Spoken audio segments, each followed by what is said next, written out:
আমার মনে হয় বলে নেওয়া ভালো আমি কোথাকার মেয়ে, শুরু কিভাবে হয়েছে।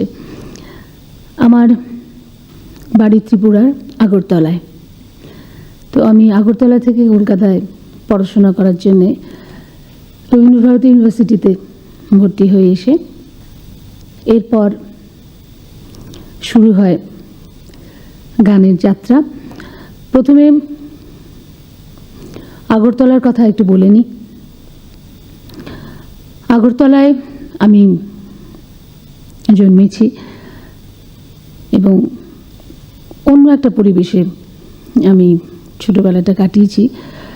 ভীষণই সুন্দর পরিবেশ ছিল।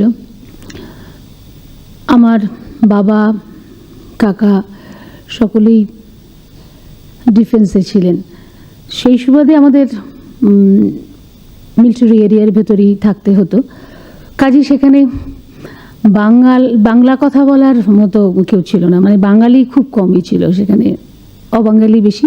গোর্খা রেজিমেন্ট ছিল সেটা। সেহেতু প্রথম দিকে আমাকে বাংলা ভুলে গিয়ে, বাংলা মানে খুব কমই বলতাম, নেপালি কথাই বেশি বলতে হতো। যাই হোক, পরে আমি আসছি নেপালির ব্যাপারে।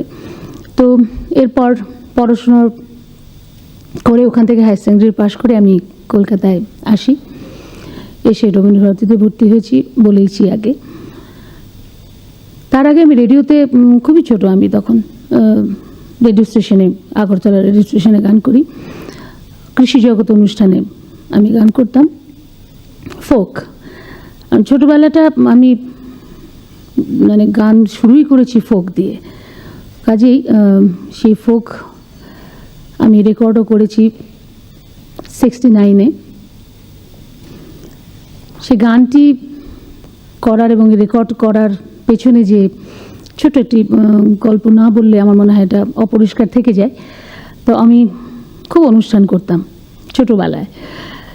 সেখানে বেশিরভাগ গানই আমার ফোক হতো এবং ভজন আধুনিক মিলিয়ে, তবে আমার মেন সাবজেক্ট ছিল ফোক।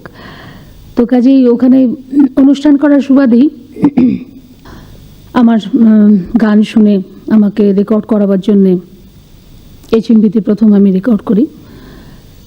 ওখান থেকে আগরতলা থেকে কলকাতায় আসতে হয়। সত্য সাহা ছিলেন মেন ডিলার, তো তিনি আমাকে এখানে এনে প্রথম রেকর্ড করান। সন্তোষ দা ছিলেন, সন্তোষ সেনগুপ্ত ছিলেন তখন কর্ণধার।